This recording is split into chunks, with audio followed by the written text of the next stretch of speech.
Very good evening to all. This is doctor Manoj Bandwal. और friend, आज हम एक स्लीप डिस्क का केस डिस्कस करेंगे। ये 58 ईयर्स ओल्ड मेल पेशेंट है और ये एमआर है, मेडिकल रिप्रेजेंटेटिव है। और मेरे यहाँ पर कॉल पे आए थे कि कॉल करने के लिए आए थे। तो इनको स्लीप डिस्क का प्रॉब्लम तकरीबन 1 साल से है और डॉक्टर इसके लिए ऑपरेशन के लिए बोले हैं, तो इसका ऑपरेशन करवाना पड़ेगा। तो ये बाहर मेरे चेंबर में बैठे हुए थे, बाहर चेंबर के बाहर वेटिंग रूम में बैठे हुए थे। और मैं जब वो आए तो मैंने कांच में देखा कि उनको बहुत दर्द परेशानी थी, उनके चेहरे पे दर्द साफ दिख रहा था मुझे कि बहुत दर्द में तकलीफ़ है उनको। तो आसपास के किसी ने बताया कि आप डॉक्टर साहब इसका भी ट्रीटमेंट करते हैं, आप दिखा दीजिएगा इनको। तो उनको लगा नहीं, हाँ यार दिखा देता हूँ, मतलब मैं यहाँ आया हूँ। तो मैंने उनसे बोला आया, उनका नाम से मैंने उनको बोला कि बताइए साहब क्या चल रहा है, कैसा क्या चल रहा है, क्योंकि जनरली हम एमआर आते हैं तो सीजन वगैरह की बातें करते हैं। तो मैंने मुझे बताइए कैसा चल रहा है। तो उन्होंने बोला सर आज कॉल तो मैं कॉल आपको बाद में लूँगा, मैं पहले आप मेरी तकलीफ़ सुन लीजिए। तो मैं बताइए क्या हुआ कि सर मुझे 1 साल हो गया है कमर के दर्द को। एक से बढ़कर एक स्पेशलिस्ट को दिखाया मैंने, पर ये ठीक नहीं हो रहा है। तो मैंने कहा कि और तो बोले कि वो बोले कि सर चलने फिरने में बहुत परेशानी होती है, और पहले किसी डॉक्टर के केबिन के बाहर है ना 45 मिनट से 1 घंटे तक मैं खड़े रहकर वेट कर लेता था, पर अब 10 मिनट भी नहीं खड़ा रह पा रहा हूँ, मैं नहीं खड़ा रह पाता हूँ। तुरंत मुझे बैठना ही पड़ता है, फिर टेबल लेकर मुझे कहीं से भी अरेंज करके बैठना पड़ता है। तो मैंने कहा फिर आप अपना काम कैसे मैनेज करते हैं। तो वो बोले कि सर जिन डॉक्टर के यहाँ पर ज़्यादा भीड़ होती है, ज़्यादा वेटिंग होती है, वहाँ नहीं जाता हूँ, केवल रिमाइंडर छोड़कर आ जाता हूँ। मतलब कि जो हमारे रिमाइंडर के लिए आते हैं वो रिमाइंडर देकर वो चले जाते हैं, मैं ज़्यादा देर वहाँ नहीं खड़ा रहता हूँ। तो मैंने कहा रिमाइंडर क्यों, मैं रिमाइंडर क्यों।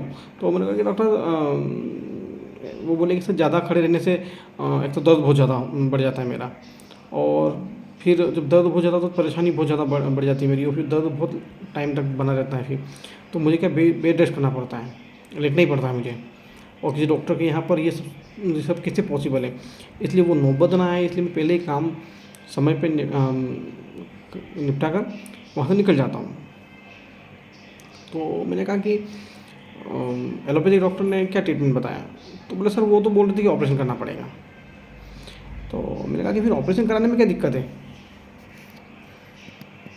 भाई, ऑपरेशन कराने में क्या दिक्कत है। तो वो बोले कि सर ऑपरेशन तो नहीं करवाना मेरे को, क्योंकि मैंने देखा है ऑपरेशन के बाद में तकलीफ़ और परेशानियाँ बढ़ जाती हैं, और मैं खुद आयुर्वेद रत्न हूँ और मुझे भी काफ़ी जानकारी है जड़ी बूटियों की, और काफ़ी बीमारियों की जानकारी भी रखता हूँ। काफ़ी लोगों के मैंने ठीक भी किया है, काफ़ी लोगों की मैंने गंभीर बीमारियाँ मैंने अपने इस ज्ञान से ठीक की हैं। मतलब उन्होंने कहा कि मैं खुद एक आयुर्वेद रत्न हूँ और मैंने काफ़ी बीमारियों का नॉलेज रखता हूँ, काफ़ी बीमारी में मेरी पकड़ है, और काफ़ी गंभीर बीमारियाँ मैंने अपने ज्ञान से ठीक की है। तो मैंने कहा कि फिर सिंपल सा सवाल कि फिर आपने अपनी दवाई नहीं ली क्या। तो वो बोले साहब कि ली, पर आपको तो पता है ना डॉक्टर अपना इलाज खुद थोड़ी कर सकता है। तो मैंने कहा कि ये बीमारी को लेकर आपको कोई विचार या चिंता। तो पेशेंट बोले कि डॉक्टर साहब चिंता तो एक पैसे की भी नहीं है मेरे को, कल मरते तो आज मर जाए कोई फ़र्क नहीं पड़ता इस बीमारी से। तो मैंने कहा कि इस बीमारी से आपको डे टू डे लाइफ में क्या चेंज आया है, क्या फ़र्क पड़ता है, क्या चीज़ आपको परेशान करती है इस प्रॉब्लम से। तो पेशेंट ने कहा कि डॉक्टर साहब इस तो पेशेंट ने सर मुझे मैं ना मतलब उन्होंने एक पर्टिकुलर किसी कास्ट का नाम लिया, मैं फलानी जात का आदमी हूँ। हमारी जात में ना रोज़ खाना पीना चलता है। रोज़ खाना पीना मतलब कि नॉन वेज, ड्रिंक करना, पार्टी वगैरह होना, यह हर 4-8 दिन में, ये रोज़ 1-2 दिन छोड़ कर कॉमनली है। तो ये सब चलता है हमारे यहाँ पे, और ये हमारे यहाँ में 4-8 दिन पार्टियाँ होती रहती हैं। तो मैं इस बीमारी से मैं अपने दोस्तों, अपनी पार्टी में नहीं जा पा रहा हूँ, नहीं जा पाता हूँ, बहुत मिस करता हूँ सब चीज़ों को। बहुत मन करता है कि मैं नाचूँ, हँसूँ, खाना मस्त नॉनवेज खाएँ पिया करूँ, पर नहीं कर पा रहा हूँ। इसलिए ये सब बहुत मिस कर रहा हूँ सर मैं। मतलब उनका कंसर्न कुछ भी नहीं, बस सिर्फ़ ये कि वो जिन पार्टियों को वो अटेंड पहले करते थे, जिन पार्टियों में जाते थे, बहुत मस्ती से नाचते थे, गाते थे, कूदते थे, करते थे, वो सब नहीं कर पा रहा हूँ। उसको बहुत मिस कर रहा हूँ सर, बहुत मिस कर रहा हूँ उसको मैं कहा ठीक है मैं आपको मेडिसिन देता हूँ। मैंने 200 में एक डोज़ दिया। थोड़ी देर बाद फिर मैंने उनसे पूछा तो मतलब हाँ सर पैरों में अभी कुछ जो सेंसेशन हो रहे चटक चटक हो तो वो में कमी महसूस हो रही है। मैंने 1 महीने के बाद, 2 महीने के बाद, 3 महीने बाद, 6 महीने बाद, ऐसे साल भर में सारे फॉलोअप लिए। उनको 1 महीने में 50-60% रिलीफ हो गया। मैंने जब और मैंने उनके सारे फॉलोअप लिए। उसके बाद उनका कहना है कि सर पहले तो मैं आफ्टर 15 डेज़ ही उनका फॉलोअप आया मेरे पास कि सर पहले मैं 5 से 10 मिनट खड़ा नहीं रह पाता था केबिन के बाहर, अब तो मैं सिर्फ 45 मिनट 1-1 घंटे खड़े रह लेता हूँ और रनिंग करता हूँ, घूमता हूँ, फिरता हूँ, कोई प्रॉब्लम नहीं सर। अब मुझे एक्सरसाइज वगैरह सारी कर रहा हूँ मैं, कोई दिक्कत नहीं है। और हमने इसके बाद उस डोज़ को रिपीट ही नहीं किया। इसी डोज से हमने पेशेंट ठीक हो गए। तो अब इस केस में सबसे पहला रूब्रिक मैंने वो रूब्रिक ऐसा कंफर्मेशन रूब्रिक नहीं कि मैं फर्स्ट पहले से उसको देखकर हमने मेडिसिन सिलेक्ट नहीं, उसको लिया, उसको क्वेश्चन मार्क किया, उसको हमने साइड में रखा कि ये भी हम सोचेंगे। पेशेंट बाहर बैठे, पेशेंट के चेहरे पे एकदम दर्द मुझे जब दिखा तो एक रूब्रिक है हमारे पास फेस चैप्टर में, फेस एक्सप्रेशन पेनफुल। ये मेरा सबसे पहला observation rubric with question mark. Patient ने आते से ऊपर कहा कि डॉक्टर साहब मैंने एक से एक डॉक्टर को दिखाया और अभी भी इधर से उधर जमाने के डॉक्टर को दिखा रहा हूँ पर कुछ भी फ़र्क नहीं पड़ा, ठीक ही नहीं हो रहा सर मेरा। तो टेंशन है, चिंता है, बार बार स्पेशलिस्ट डॉक्टर को दिखा रहे हैं। Anxiety, second rubric anxiety driving him from place to place, है ना। और ठीक ही नहीं हो रहा डॉक्टर साहब, काफ़ी एक दो जगह आया है तो हमने delusion pursue robin, third robin. और उन्होंने कहा कि मैंने कहा कि इससे आपको परेशानी आपने अभी तक डॉक्टर ने जब इसको ऑपरेशन के लिए बोला था आपने क्यों नहीं कराया? नहीं सर मैंने देखा है लोग परेशान हो जाते हैं जब मैं ऑपरेशन इसलिए नहीं कराना चाहता कि लोगों को मैंने देखा है बेचारे परेशान होते हैं बाद में फिर। तो ये इम्प्रेशनेबल हैं, इनके ऊपर फलाने जो पेशेंट जो देखे हैं उनकी इंप्रेशन छप गई है। बिल्कुल नहीं सर मैंने देखा है, तो वो चीज़ उनके दिमाग में छप गई है और फिर क्या कह रहे हैं कि नहीं बहुत परेशान होते हैं। तो इनको सफरिंग का डर है, बाद में ऑपरेशन के बाद कोई बहुत ज़्यादा परेशान ना हो, तो फियर ऑफ सफरिंग। उसके बाद मैंने कहा कि फिर जब उन्होंने बोला कि मैंने कहा कि फिर आपने नहीं सर मैं खुद आयुर्वेद रत्न हूँ और मैंने गंभीर बीमारी ठीक की है, मैंने ऐसा ठीक किया है, मैंने वैसा ठीक किया है और मेरी इतनी पकड़ है, काफ़ी पेशेंट को मैंने चलता कर दिया है। तो ये क्या है, एक प्रकार की बोस्टिंग है, बोस्टिंग ब्रिगाड, मतलब कि शेकी बगाना, डिंगे हाँकना, सप्लीमेंट्री क्वेश्चन डालना बीच में। इन चीज़ों की यहाँ ज़रूरत नहीं थी बोस्ट करने की, बट उन्होंने डाला बीच में कि भाई मैं ये हूँ, मैं वो हूँ। तो बोस्टिंग में एक फील आता ना कि शेकी बगाना, डिंगे हाँकना या अपने को थोड़ा सा बूस्ट करना और सप्लीमेंट्री क्वेश्चन डालना जिनकी यहाँ ज़रूरत नहीं थी, वहाँ वो बात वो कर रहे हैं। तो नेक्स्ट बोस्टर। और डॉक्टर साहब पहले तो आधे घंटे और मैंने और बोले कि डॉक्टर साहब मैं अपने जड़ी बूटी से मैंने ऐसी बीमारी ठीक की है। तो इस केस में एक रूब्रिक है, delusion, imagination, power overall disease health, मतलब सारी डिसीज पे उसकी पावर है। Delusion, imagination, health, power overall disease, सभी डिसीज़ पे उसकी पकड़ है, उसके ऊपर उसका प्रभाव है।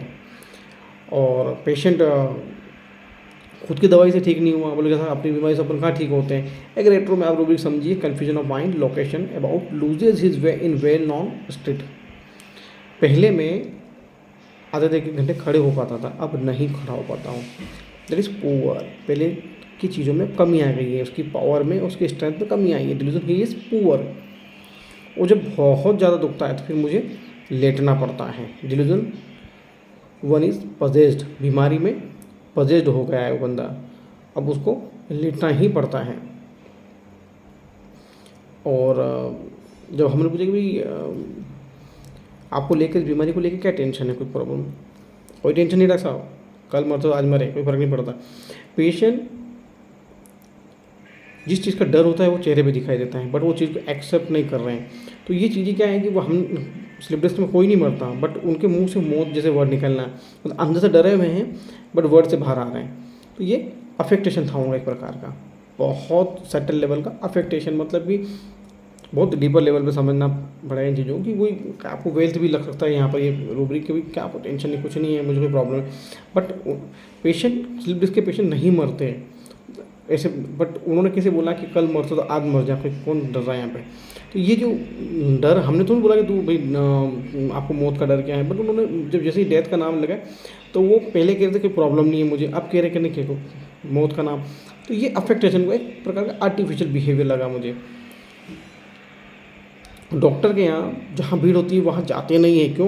क्योंकि ज़्यादा भीड़ होती है तो ज़्यादा देर खड़ा रहना पड़ता है, ज़्यादा खड़ा रहना तो ज़्यादा दुखता है, ज़्यादा दुखता है तो फिर वो दर्द दिन भर झेलना पड़ता है। Again fear of suffering, escape desire to, escape attempt to, वो एस्केप कर लेते हैं वहाँ से। क्यों? क्योंकि भी जहाँ फिर ज़्यादा दर्द होगा तो फिर लेटना पड़ जाएगा, और सब डॉक्टर के यहाँ पास अवेलेबल नहीं है, तो वो उस चीज़ से, सफरिंग के डर की वजह से वहाँ से एस्केप कर लेते हैं। अब जब हमने उनसे एंड में पूछा कि भाई इसको लेकर आपको डे टू डे लाइफ में क्या फ़र्क पड़ा, तो इस बीमारी से मैं अपने यार दोस्तों में नहीं जा पा रहा हूँ, कंपनी में नहीं जा पा रहा हूँ, उनके साथ पार्टी नहीं कर पा रहा हूँ, नाच नहीं पा रहा हूँ, गा नहीं पा रहा हूँ, मस्ती नहीं कर पा रहा हूँ, इन्जॉयमेंट जो बिल्कुल नॉनवेज पार्टियाँ चलती है हमारी, ड्रिंक करना सब चलता है, वो कुछ ही नहीं कर पा रहा हूँ। उनको बहुत मिस कर रहा हूँ सर, मैं बहुत, मुझे इतनी अंदर तड़प आती है कि मैं जाऊँ उनके पास में, पर ये दर्द की वजह से मैं जा नहीं पाता हूँ वहाँ पर। हमारे पास रूब्रिक है, light desire for sunshine, society and Mankind. अब यहाँ पर light desire for sunshine, sunshine मतलब क्या होता है? सूर्य की चमक, जहाँ बहुत ज़्यादा चमक होती है, हम सूर्य में सनशाइन में जाने के बाद कितने एक्टिव हो जाते हैं। सनशाइन मतलब एक प्रकार का रोशनी, मेटाफोरिकली ऐसी जगह जहाँ पर आप खिल जाते हो, चमक जाते हो बिल्कुल, और एक्टिव हो जाते हो, इंथुजियास्टिक हो जाते हैं। तो वो है सोसाइटी, मतलब एक प्रकार का माहौल, एक प्रकार का सामाजिक सामंजस्य, जहाँ पर आप काफ़ी लोग होते हैं, तो वहाँ पर ये लोग इकट्ठा होते हैं, पार्टियाँ करते हैं। तो ये उस टाइप के सनशाइन सोसाइटी और मैनकाइंड जैसे माहौल को मिस कर रहा था। तो ये रूब्रिक दो तरीके से है, एक longing for sunshine and society, और कुछ रेपर्टरी में लाइट डिज़ायर फॉर है। तो लॉन्गिंग क्या होता है ना, कि एक तीव्र इच्छा किसी चीज़ की, लंबे समय से एक इच्छा चली आ रही है, यार डॉक्टर साहब मेरी बहुत इच्छा है, बहुत दिली इच्छा है कि मैं हज पे जाऊँ सर, ये है लॉन्गिंग। इनकी 1 साल से ये सारी इच्छाएं पूरी नहीं हो रही हैं, तो ये डिज़ायर से लॉन्गिंग में चली गई। डिज़ायर इच्छा, चाहत एक प्रकार की, लॉन्गिंग मतलब कि तीव्र इच्छा जो लंबे समय से चली आ रही है। लेकिन लंबे समय से इच्छा थी कि वो पार्टी, वो ड्रिंक, वो है नॉन वेज वगैरह सब जो चलता सर, डॉक्टर साहब नहीं ले पा रहा हूँ मैं, कुछ भी इंजॉयमेंट नहीं कर पा रहा हूँ सर, ये बड़ा मुझे दुख हो रहा है, बस और कुछ भी नहीं, बाकी कुछ भी दिक्कत नहीं मुझे। तो ये एक रूब्रिक है, longing light desire for sunshine society and Mankind.